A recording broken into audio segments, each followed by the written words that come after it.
अस्सलामुअलैकुम जी। Welcome to my channel. कैसे हैं आप सब लोग? उम्मीद करती हूँ सब खैरियत से और मज़े में होंगे। आज मैं आपके साथ शेयर करूँगी super tasty super crispy chilli garlic potato sticks की रेसिपी। ये इतनी मज़े की रेसिपी है कि जब आप इसे एक बार बनाकर खिलाएंगे तो बार बार आपसे इसी की फरमाइश होगी। इजी टू मेक है, बच्चों के लंच बॉक्स के लिए रेडी करें, लेट नाइट हल्की फुल्की क्रेविंग में बनाएं या फिर आने वाले रमज़ानों में अफ्तारियों के लिए बनाएं। हर लिहाज से ये बहुत ही टेस्टी और बहुत ही सूटेबल स्नैक्स की रेसिपी है। इजी टू मेक है, लो कास्ट बजट फ्रेंडली ये रेसिपी है। तो फिर कैसे बनाएंगे इसे, रेसिपी को एंड तक देखें। अच्छी लगे तो लाइक कर दें, चैनल पर न्यू हैं तो चैनल को भी सब्सक्राइब कर लें। तो चलें फिर बिस्मिल्लाह पढ़ के इस सुपर टेस्टी रेसिपी को बनाना स्टार्ट करते हैं। रेसिपी के लिए यहाँ पर मैंने 2 अदद मीडियम साइज़ के आलू लिए हैं। वज़न में ये 300 ग्राम के बराबर हैं। इनको मैंने बॉईल करके कंप्लीट ठंडा कर लिया है। जब भी आपने किसी भी तरह के स्नैक्स बनाने हो तो आलूओं को मैश करने से पहले कंप्लीट ठंडा कर लिया करें। स्नैक्स बहुत ही क्रिस्पी और क्रंची बनकर तैयार होंगे। तो यहाँ पर हमने आलूओं को मैशर के साथ अच्छी तरह से मैश कर लेना है। मैश इतने अच्छे होने चाहिए कि इनमें किसी भी किस्म की गुठली ना हो। तो देखें यहाँ पर ये बेहतरीन से मैश हो चुके हैं। अब इसमें ऐड करेंगे स्पाइसेस। तो 1 टीस्पून इसमें नमक शामिल कर देंगे। नमक आप अपने टेस्ट के हिसाब से कम या ज़्यादा ऐड कर सकते हैं। 1 टीस्पून इसमें क्रश्ड रेड चिली ऐड कर देंगे। 1 टेबलस्पून इसमें फाइन चॉप्ड गार्लिक ऐड कर देंगे। गार्लिक पोटैटो स्टिक्स को बहुत ही ज़बरदस्त फ्लेवर देगा। 1 टेबलस्पून फाइन चॉप्ड हरा धनिया इसमें ऐड कर देंगे। इसके साथ ही 4 टेबलस्पून हम इसमें कॉर्नफ्लोर के ऐड कर देंगे।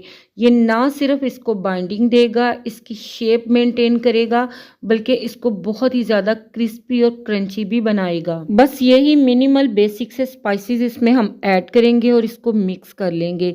मिक्सिंग में हमने किसी भी तरह का कंप्रोमाइज़ नहीं करना। मिक्सिंग इसकी बहुत ही अच्छे तरीके से करनी है ताकि सभी कुछ बहुत अच्छे से वेल कंबाइन हो जाए और हर बाइट में आपको मिले परफेक्ट और बैलेंस टेस्ट। तो यहाँ पर मिक्स करके इसकी एक स्मूथ डो मैंने रेडी कर ली है। तो अब हम क्या करेंगे, यहाँ पर हम एक कटिंग बोर्ड लेंगे और इसके ऊपर एक सेलोफिन पेपर को फैला लेंगे।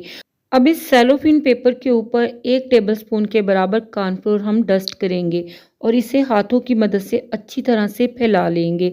कॉर्नफ्लोर की जगह आप यहाँ पर ऑयल भी लगा सकते हैं। अब हमने क्या करना है कि इस रेडी की हुई डो का हाफ पोर्शन हमने सेलोफिन के ऊपर फैला लेना है। डो ऐड करने के बाद अब एक दूसरे सेलोफिन पेपर से इसको कवर करेंगे और एक रोलिंग पिन के साथ हम इसको बेल लेंगे। इसको हमने स्मूथली बेलते हुए डो को सारे सेलोफिन पेपर पे फैला लेना है और हमने बिल्कुल रोटी की तरह इसकी एक थिन लेयर बना देनी है।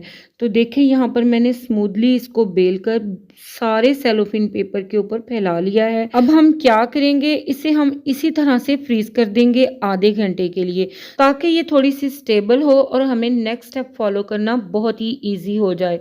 तो यहाँ पर मैंने इसे 1 घंटे के लिए फ्रीज़र में रखा है और ये देखें अच्छी खासी डो स्टेबल हो चुकी है। अब हम इसको यहाँ पर अपनी फेवरेट शेप में कट कर लेंगे। तो मैं यहाँ पर इनको स्टिक्स की शेप में कट कर रही हूँ और आप देख सकते हैं कि कितनी आसानी से इनकी कटिंग हो रही है। और अगर आप भी इस रेसिपी को स्टेप बाय स्टेप फॉलो करेंगे तो आपके लिए भी इस पोटैटो स्टिक्स को बनाना बहुत ही ईजी हो जाएगा। शेप आप इसकी कोई भी कट कर लें, शेप मैटर नहीं करती, इसका टेस्ट मैटर करता है जो कि बहुत ही आउटस्टैंडिंग और नेक्स्ट लेवल का होने वाला है। और अगर आप इसको मज़ीद वेरिएशन देना चाहते हैं तो आप इसकी डो में चीज़ भी ऐड कर सकते हैं। तो यहाँ पर देखिए सारी की सारी स्ट्रिप्स मैंने बहुत ही आसानी के साथ कट करके रेडी कर ली हैं और आप देखें कि इनको पिक करना भी कितना इजी है। अगर आप सेलोफिन पेपर को ग्रीस कर लेंगे या इसके ऊपर कॉर्नफ्लोर डस्ट कर लेंगे तो इन स्ट्रिप्स को पिक करना आपके लिए भी बहुत ही ईजी हो जाएगा, जैसा कि आपको वीडियो में नज़र भी आ रहा है। अब ये स्ट्रिप्स फ्राइंग के लिए रेडी हैं, तो चलिए इनको फ्राई करते हैं। पैन में ऑयल मैंने पहले से ही गर्म कर लिया है। ऑयल मीडियम हॉट होना चाहिए। 1 बाय 1 करके इन स्टिप्स को हम पैन में ऐड करते जाएंगे। स्पेस के लिहाज से केयरफुली ऐड करेंगे ताकि ये एक दूसरे के साथ स्टिक ना करें। 2 से 3 मिनट के लिए हमने इनको फ्राई होने देना है, टच बिल्कुल भी नहीं करना। 2 से 3 मिनट के बाद जब ये स्टेबल हो जाएं तो फिर इनको चलाएंगे, इनकी साइड को फ्लिप करेंगे।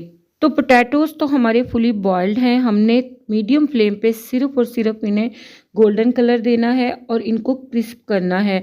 तो मैक्सिमम इनकी फ्राइंग का टाइम 5 से 6 मिनट का है। तो यहाँ पर देखिए मैंने इनको क्रिस्पी और नाइस गोल्डन कलर में फ्राई कर लिया है। तो अब हम इनको गर्म ऑयल से निकाल कर सर्व कर लेंगे और दूसरे वेजिस को भी हम इसी तरह से फ्राई करके रेडी कर लेंगे।